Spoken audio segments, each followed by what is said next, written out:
प्रयागराज में महाकुंभ शुरू हो गया है 13 जनवरी 2025 से। ये महाकुंभ बड़ा महत्वपूर्ण है। सभी लोग यहाँ पर जा रहे हैं नहाने के लिए। आस्था का प्रतीक है। लेकिन इस बार जो सबसे बड़ी घटना हुई है यहाँ पर, एक आईआईटी पास आउट बॉम्बे के स्टूडेंट हैं जिनका नाम है अभय सिंह, जो कि हरियाणा के रहने वाले हैं। और उनकी वीडियो बहुत ज्यादा सोशल मीडिया पर वायरल हुए। तो मैं उनकी वीडियो को बड़े ध्यान से सुन रही थी। जितने भी उनके वीडियो वीडियो दिख रहे हैं सोशल मीडिया पे, और जब वो कॉलेज टाइम में थे, फिर जो भी उन्होंने बीच बीच में जो कुछ उन्होंने पोस्ट किया था इंस्टाग्राम पे, तो उसको मैं एस्ट्रोलॉजी के हिसाब से चेक कर रही थी कि इसमें ऐसा क्या है। क्योंकि जो वो बातें कर रहे हैं, जो वो बता रहे हैं, बहुत ही अल्टीमेट नॉलेज की बात है, जो कि आम आदमी को समझ में ही नहीं आ सकती। क्योंकि जो हमारी सोसाइटी होती है वो हमेशा एक सिस्टम पर चलती है। जो एक बना बनाया ढर्रा होता है उसी पर लोग चलते हैं, और जो उसको फॉलो करता है उसको बहुत अच्छा कहा जाता है। तो आप ये मान के चलिए कि आप, जो मनुष्य होता है, जन्म ले रहा है, जीवन यापन कर रहा है, परिवार का भरण पोषण कर रहा है, जो भी सामाजिक ताना बाना है, ढांचा है, उसी में वो फिट है। और चूंकि वो वही काम कर रहा है जो कि समाज चाहता है। लेकिन जब इस तरह के विरले लोग निकलते हैं, जैसे आचार्य रजनीश हैं, जैसे ये आईआईटीएन अभय सिंह हैं, या जिद्दू कृष्णमूर्ति हैं, कबीर हैं, नानक हैं, जितने भी संत हुए हैं, गौतम बुद्ध, महात्मा बुद्ध, महावीर, क्राइस्ट को कह लीजिए, या जो भी दूसरे धर्मों में बड़े बड़े विचारक हुए हैं, संत हुए हैं, मौलवी हुए हैं, या जो सूफी लोग हुए हैं, उनकी जो बात होती है, वो जो बताना चाहते हैं, वो हर व्यक्ति को नहीं समझ में आती। इसीलिए ऐसे लोगों को लोग एक तरीके से पागल जैसा घोषित कर देते हैं कि ये व्यक्ति जो है, इसका दिमाग फिर गया है, या ये क्या बहकी बहकी बात कर रहा है। तो मैं आप लोगों को इसको, ये जो पर्सन है, जिन जिनके आप वीडियोस देख रहे हैं, आप सोच सकते हैं कि कोई आईआईटी पास आउट जो एक बहुत अच्छे लाइफ स्टाइल को जी सकता है, जिसके पास इतनी नॉलेज है, नौकरी की कमी नहीं रही होगी, नाम से ही नौकरी मिल जाती है, कनाडा गए, सब कुछ, एक ठीक ठाक फैमिली में भी ये पैदा हुए हैं।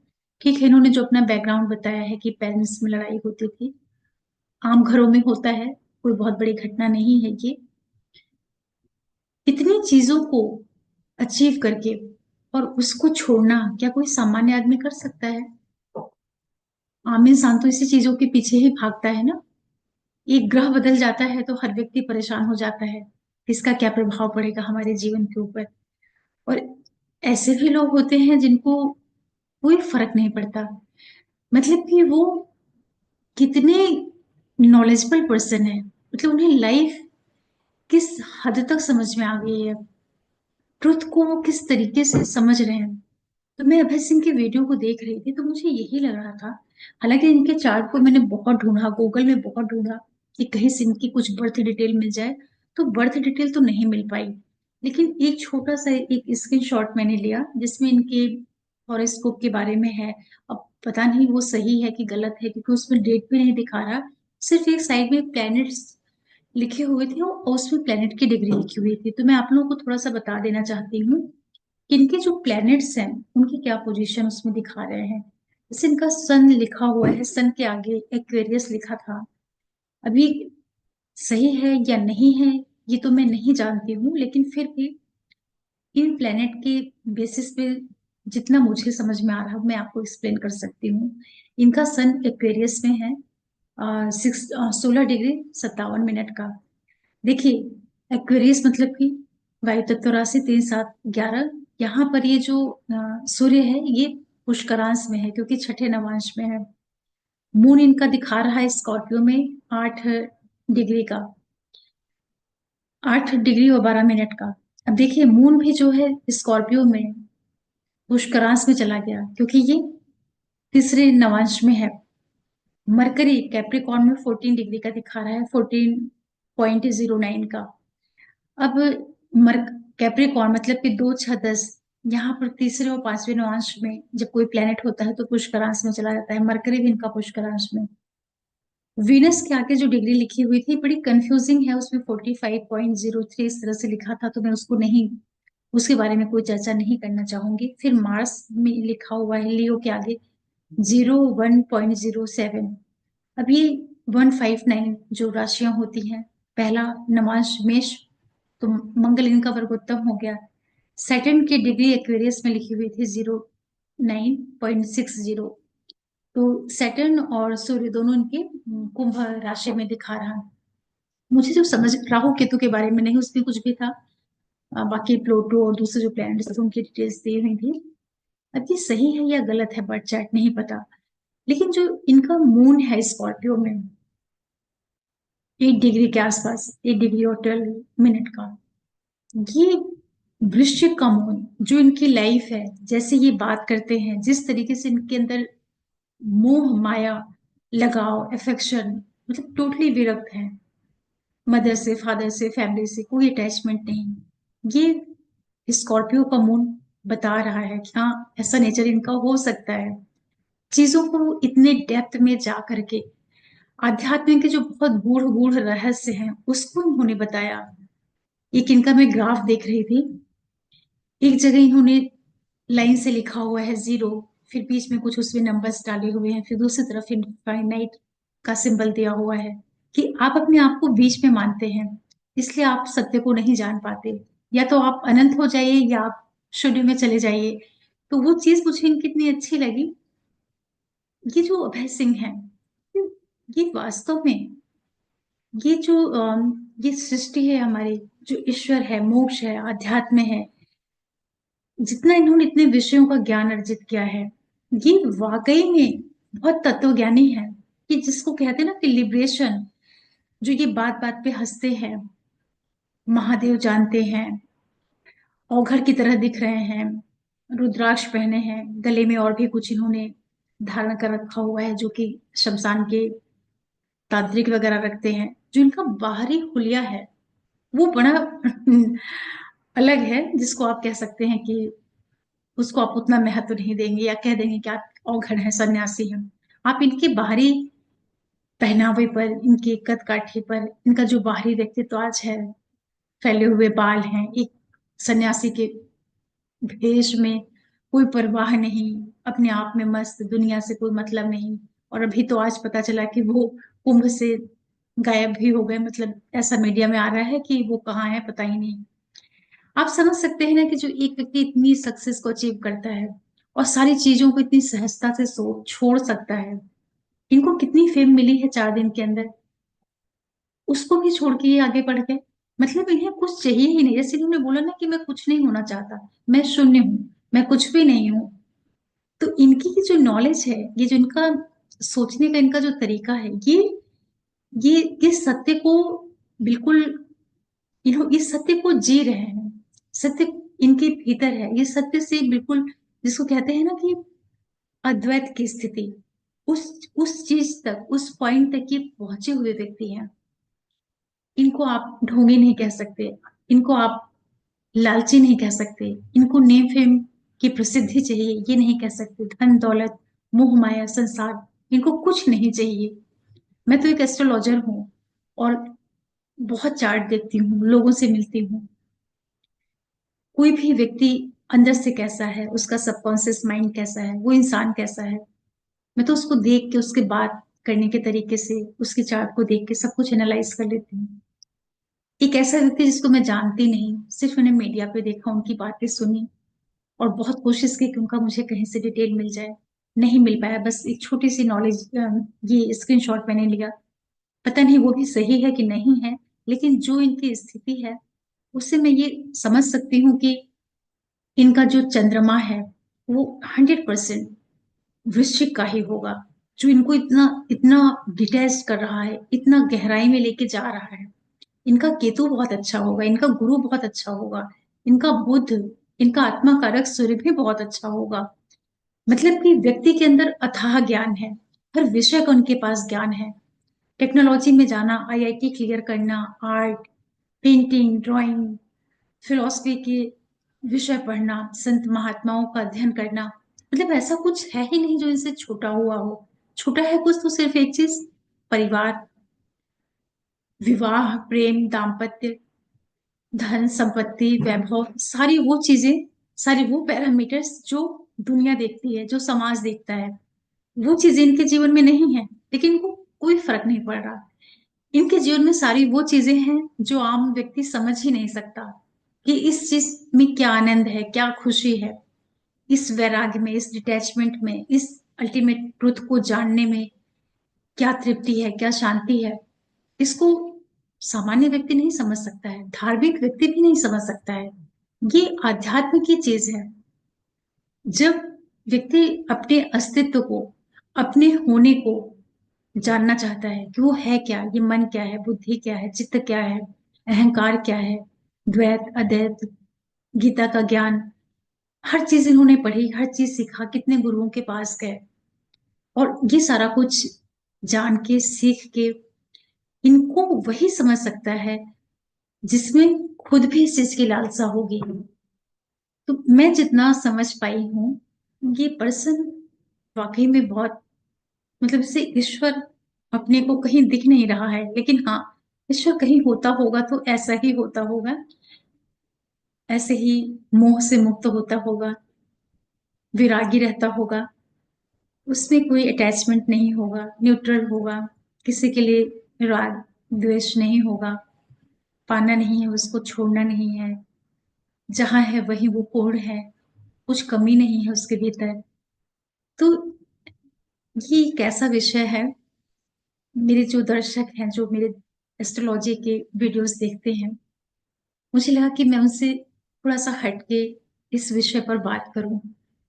हो सकता है आप भी न समझ पाए, हो सकता है आपको मेरी बातें न समझ में आए, या ये लग सकता है कि मैं ये सब क्यों आपसे चर्चा कर रही हूँ। मैं आपसे इसलिए चर्चा कर रही हूँ कि जो ज्योतिष होता है, जो एस्ट्रोलॉजी होता है, ये भी ईश्वर की ही एक विधा है। तो जो एक ज्योतिषी होता है, जो सही अर्थों में समझने लगता है ग्रहों को, नक्षत्रों को, मनुष्यों को, उनके जीवन को, उनके क्रम को, उनके सुख को, दुख को, वो भी कहीं ना कहीं सत्य की ओर ही बढ़ता चला जाता है। अगर वो वास्तव में, सच में वो सच्चा होगा, ईमानदार होगा, सत्य के प्रति उसके मन में जरा भी प्रेम होगा, तो वो इन चीजों को बहुत गहराई से अनुभव करने लगता है, उस अनुभूति में वो जीने लगता है। ऐसा नहीं है कि ये कोई नॉलेज है, कोई बुकिश नॉलेज है, या कोई शब्दों का हेर फेर है, या किसी के पास वाक पटुता है, शब्द है तो व्यक्ति ऐसा बोल सकता है, ऐसा कर सकता है, ऐसा दिखा सकता है। ऐसा नहीं है। हम वही चीज बोल सकते हैं, हम वही चीज कर सकते हैं जो हमारे भीतर होता है। बहुत लंबे समय तक कोई व्यक्ति नाटक नहीं कर सकता है, कोई व्यक्ति एक्टिंग नहीं कर सकता है। अगर मान लो वो करता भी है तो उसको पहचानने वाले पहचान जाते हैं। इसी तरह से ये अभय सिंह, जो IITian है, और आज ये जिस स्थिति में है, मैं इनको जब देख रही थी तो एक माँ के तौर पर, एक नागरिक के तौर पर, मैं इनके बारे में बहुत बहुत ही बहुत गहराई से मेरे मन में इनके लिए विचार आ रहे थे। तो मुझे ऐसा लगा कि अगर किसी की संतान सच में इस स्तर तक सत्य के प्रति जागरूक हो जाए, और वो अपने जीवन की दिशा को यहां तक लेकर के चला जाए कि वो सबसे मोह माया, हर चीज से वो हट गया, चला गया, तो इसमें कोई बुराई नहीं है। ये बहुत मुक्त आत्मा है। इसको परिवार नहीं बांध सका, समाज नहीं बांध सका। मतलब कि उसके अंदर सच में ललक थी इन चीजों को जानने की, समझने की। सत्य क्या है, ईश्वर क्या है, सृष्टि क्या है, जन्म क्या है, मृत्यु क्या है, जीवन क्रम क्या है, इन सारी चीजों के प्रति वास्तव में इनके अंदर ललक रही होगी, तब इस स्तर तक ये पहुंचे हैं। अब आप ये कह सकते हैं कि हमारे समाज में जब से सृष्टि का निर्माण हुआ है, यहाँ पर राम हुए, कृष्ण हुए, बुद्ध हुए, विवेकानंद हुए, आचार्य रजनीश हुए, जिद्दू कृष्णमूर्ति हुए, अभी सदगुरु हैं, बहुत संत महात्मा हैं, सबका जीवन अलग अलग ढंग से है। हम लोग करते क्या है कि एक से दूसरे की तुलना करने लगते हैं। हमें लगता है कि जो हमारे हमारे अनुसार बनाए हुए ढांचे पर फिट बैठ रहा है, वही सही है। ऐसा नहीं है, सबका तरीका सही है। जो जिस तरह से प्रसन्न है, आनंदित है, उसका तरीका सही है। किसी को ये नुकसान तो नहीं पहुंचा रहे हैं, ठीक है। एक सन्यासी साधु को देख करके लोगों के मन में ये भावना आ सकती है कि इतना पढ़ा लिखा व्यक्ति, इसके पेरेंट्स के ऊपर, फैमिली के ऊपर क्या बीत रही होगी, सोसाइटी के ऊपर क्या इम्पेक्ट जाएगा, जो अभी न्यू जनरेशन के बच्चे हैं उनके ऊपर क्या मैसेज जाएगा। कोई बोलता है डिप्रेशन है इनको, कोई बोलता है फेल्योर है, लव अफेयर में फेल्योर है। अरे भाई, डिप्रेशन है, कोई व्यक्ति डिप्रेशन में कब तक रह सकता है? किसी का प्रेम टूट जाए, किसी के फैमिली मेंबर्स की डेथ हो जाए, कब तक व्यक्ति शोक मनाएगा? समय हर चीज से उबार देता है, ऐसा नहीं है। डिप्रेशन है तो दिमाग कैसे काम कर रहा है? जो चीजें ये बोल रहे हैं, कह रहे हैं, क्या कोई डिप्रेशन वाला व्यक्ति ऐसी बातें कर सकता है? जो अपने आप में सिमट जाए, जो अपने भीतर ही अपने आप को केंद्रित कर ले। डिप्रेशन का तो यही अर्थ है ना, कि आदमी का दिमाग ही नहीं काम कर रहा, वो हीन भावना से ग्रसित हो गया है, वो लोगों में घुलना मिलना नहीं चाह रहा, इसलिए उसको डिप्रेशन है। यही तो डिप्रेशन की परिभाषा है ना। अगर ये डिप्रेस्ड हैं या ये डिप्रेशन के फेज से निकले भी हैं, तो आप ये देखिए ना कि जो कुछ इन्होंने सीखा, जो ये बता रहे हैं, ये कोई डिप्रेस पर्सन नहीं कर सकता है। ये कोई खोजी प्रवृत्ति का व्यक्ति कर सकता है, जिसका चंद्रमा सच में वृश्चिक का होगा, जिसका चंद्रमा मोक्ष में होगा, जिसका गुरु, जिसका केतु किसी भी नक्षत्र के पहले और चौथे चरण में होगा, जिसका बुध, जिसका शुक्र, जिसका राहु किसी भी ग्रह के दूसरे और तीसरे नक्षत्र में होगा। मतलब इनके सारे प्लेनेट ऐसे अलाइंड होंगे जो इनको एक साथ साइंटिफिक माइंड दे रहे हैं, फिलोसफिकल माइंड दे रहे हैं, आर्टिस्टिक नेचर दे रहे हैं, स्पिरिचुअलिटी की ओर लेके जा रहे हैं, आध्यात्म की, धर्म की समझ दे रहे हैं। मतलब एक व्यक्ति, एक चेतना, एक कॉन्सियसनेस, मतलब कितनी मल्टी डायरेक्शनल है ये। जैसे कोई व्यक्ति होता है, उसमें कोई एक गुण है, दो गुण है, किसी एक दिशा का गुण है। ये एक ऐसा व्यक्ति जिसके अंदर सारे गुण हैं, फोटोग्राफी भी कर रहा है, ड्राइंग भी बना रहा, पेंटिंग भी कर रहा, इंजीनियरिंग कर रहा, मैथ फिजिक्स केमिस्ट्री भी पढ़ा होगा इन्होंने, कंपटीशन क्रैक किया, फिलॉसफी पढ़ रहे हैं, संतों के साथ रह रहे हैं। मतलब इस संसार की ऐसी कौन सी चीज है जिसको ये नहीं जान रहे हैं? मतलब कि ये जो सोल है, ये जो चेतना है, ये वाकई में लिबरेट है, ये लिबरेशन के लिए ही है। ये जो कुछ कह रहे हैं, जो कर रहे हैं, ये कोई ढोंग नहीं, ये कोई नाटक नहीं है, ये कोई पागल व्यक्ति नहीं है। ये बहुत ही जागा हुआ व्यक्ति है, बहुत ही चैतन्य व्यक्ति है। ये बिल्कुल जिसको कहते हैं ना, कुछ नहीं चाहिए जिसको, जो बोल रहा ना ये बच्चा कि मुझे कुछ नहीं चाहिए, मैं शून्य हूँ, ये वाकई में शून्य है। ये इसे वाकई में कुछ नहीं चाहिए। ऐसा नहीं है कि 2 महीने बाद ये व्यक्ति बाहर निकलेगा और कोई साम्राज्य खड़ा कर लेगा। हो सकता है इनकी नॉलेज से जुड़ करके इनके ही जैसे जो लोग होंगे, इनको कहीं पकड़ करके इनसे ज्ञान लेना शुरू कर दे, कि सारी संभावनाएं बन सकती हैं। लेकिन वही तो है ना कि जो संत है, जो सूफी है, उसको क्या चाहिए? उसको कुछ नहीं चाहिए। वो अपने आप में ही बादशाह है, वो अपने आप में ही शिव है, वो अपने आप में ही मुक्त है। इसीलिए आप किसी भी बड़े बड़े संतों को देख लीजिए, लोग कहते हैं ना कि जब धन से तृप्ति होगी तब हम मुक्ति की ओर बढ़ेंगे। अध्यात्म सबसे बड़ी लग्जरी होती है, जब पेट भरा होता है तब व्यक्ति ईश्वर और आध्यात्म, मोक्ष, मुक्ति की बात करता है। ये सत्य है। लेकिन जितने भी गरीब लोग हुए हैं, आप किसी को भी उठा के देख लीजिए, कबीरदास कौन से अमीर थे, या और भी जो लोग हैं, चलिए गौतम बुद्ध राजा के यहाँ हुए थे, लेकिन ज्ञान के प्रति रुझान बढ़ाना, महल को ही छोड़ दिया। कहने का मतलब ये है कि कोई डिप्रेस्ड व्यक्ति, कोई पागल व्यक्ति ऐसे ज्ञान की बातें नहीं कर सकता है। जो लोग कहते हैं ना कि बहुत ज्यादा पढ़ लिख लिया व्यक्ति तो उसका दिमाग फिर गया, ऐसा बिल्कुल भी नहीं है। पढ़ने लिखने से दिमाग नहीं फिरता है, पढ़ने लिखने से व्यक्ति और सचेत हो जाता है। हाँ, ये जरूर है कि जब आदमी के पास बहुत ज्यादा ज्ञान हो जाता है तो वो या तो शांत हो जाएगा, क्योंकि वो ये समझ जाता है कि जो हम बोलेंगे उसको कोई समझ नहीं पाएगा। हमारी बात को कोई नहीं समझेगा, उसको लगता है मैं हम किसी से ऐसी बातें ही क्यों करें। और एक व्यक्ति होता है कि उसको लगेगा कि भले ही कोई नहीं समझ पाएगा फिर भी मैं बोलूंगा कि शायद कोई समझ जाए। तो ये जो अभय सिंह है, आ, मुझे ये बड़ा सच्चा व्यक्ति लगा। मतलब बहुत ही हर चीज को जान चुका हुआ व्यक्ति। मतलब बाहर से जो गरीब है, गंदा सा दिख रहा है, मैला कुचैला सा, अंदर से वो कितना कितना जागा हुआ व्यक्ति है। मतलब उसको कुछ नहीं चाहिए। मतलब वो शरीर में रहते हुए ही मुक्त है, वो उसकी मोक्ष मिल गया है, वो मृत्यु से भी परे जा चुका है। तो इसके ऊपर मैं क्या क्या आप लोगों के साथ में शेयर करूं। मैं अपने आप को रोक नहीं पाई जब मैं इनकी वीडियो देखी।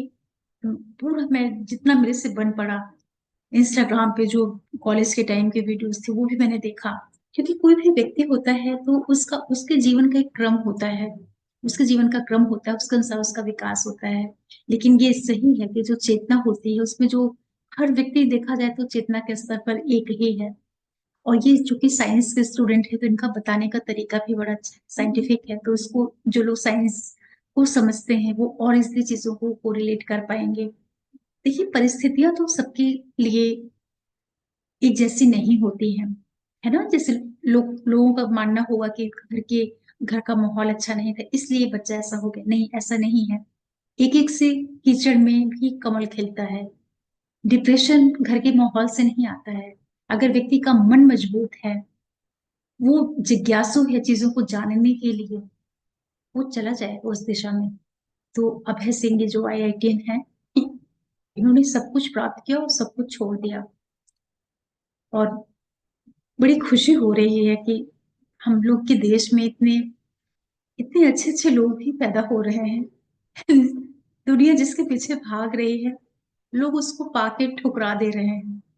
तो कुछ तो उनके अंदर होगा ना। सबके बस की चीज नहीं है।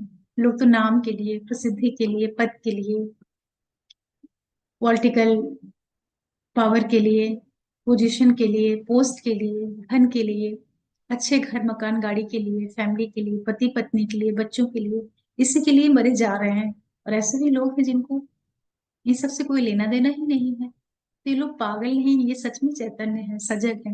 इन्हें पता है कि सब प्राप्त करके भी कुछ नहीं होना है। जो उनको मिलना है उन्होंने पहले ही प्राप्त कर लिया। उन्होंने बोला ना कि ज्ञान को सीखते जाओ, सीखते जाओ, सीखते जाओ, अंत में यही आओगे। बहुत सही चीज कही है। बिल्कुल वैसे ही जैसे कि लोग पैसा कमाने निकलते हैं ना, कोई कहानी है, मुझे कहानी ठीक से याद नहीं है। खूब कमाओ, खूब कमाओ, खूब कमाओ, कमा करके अपनी लाइफ को सिक्योर कर लो। फिर शांति के लिए किसी समुद्र के किनारे बीच पे जाकर के लेटे हैं, शांति ले रहे हैं। तो वो शांति तो जीवन में पहले भी थी जब आपके पास कुछ नहीं था। जीवन में एक संतुलन होना चाहिए। लेकिन ऐसी चेतनाएं, ऐसी आत्माएं भी होती हैं जो अपने आप में बहुत, मैं तो सोचती रह गई कि मतलब एक व्यक्ति के अंदर कितना ज्ञान है। ऐसी कोई चीज नहीं है जो नहीं आती हो।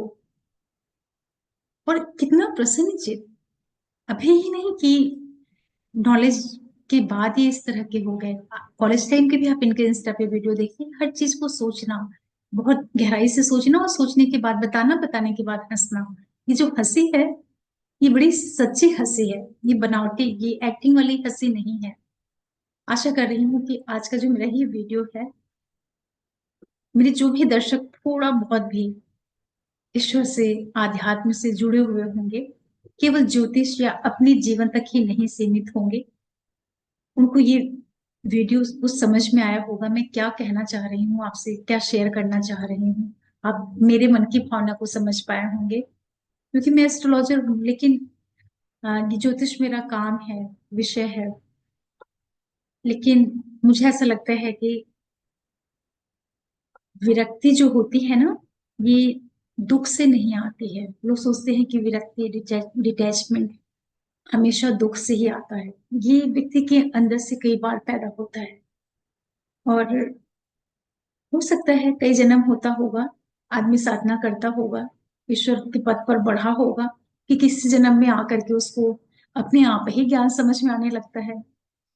अब एस्ट्रोलॉजर ईश्वर के करीब तो होते ही हैं, अगर देखा जाए। लेकिन एस्ट्रोलॉजर जैसी बातें करते हैं, जैसे डर और भ्रम पैदा करते हैं मनुष्यों के अंदर, तो वहां पर आश्चर्य भी होता है कि कैसे एस्ट्रोलॉजर हैं। आपको तो सत्य बताना चाहिए, आप तो लोगों को डरा रहे हो। तो चलिए आप लोग सुने। और मैं बहुत ही और भी कुछ कहना चाह रही थी, बहुत बताना चाह रही थी, लेकिन अब बहुत बड़ा वीडियो है, मुझे पता है शायद बहुत कम लोग देखेंगे, लेकिन कोई बात नहीं, मुझे अंदर से बड़ी तृप्ति मिल रही है अपने मन के सारे मनोभाव आप लोगों के साथ में शेयर करके, क्योंकि ये ऐसी बातें हैं कि समाज में बहुत कम लोग समझते हैं इनको, ना कोई सुनना चाहता है ना कोई जानना चाहता है। इसीलिए अभय सिंह जैसे लोगों को कोई डिप्रेशन में गया हुआ कहेगा, कोई फेल्योर पर्सन कहेगा, कोई पागल कहेगा, लेकिन वास्तविकता तो यही है कि ये अभय सिंह जो चीज है, ये तो अभय सिंह जैसे लोग ही जान सकते हैं कि वो क्या है। बाकी के वश की बातें ही नहीं है उस व्यक्ति की बात को समझना। चलिए मैं आप लोगों के लिए फिर कुछ वीडियो लेकर के आऊंगी, साथ में रहिए आप लोग। नमस्ते, ओम नमः शिवाय।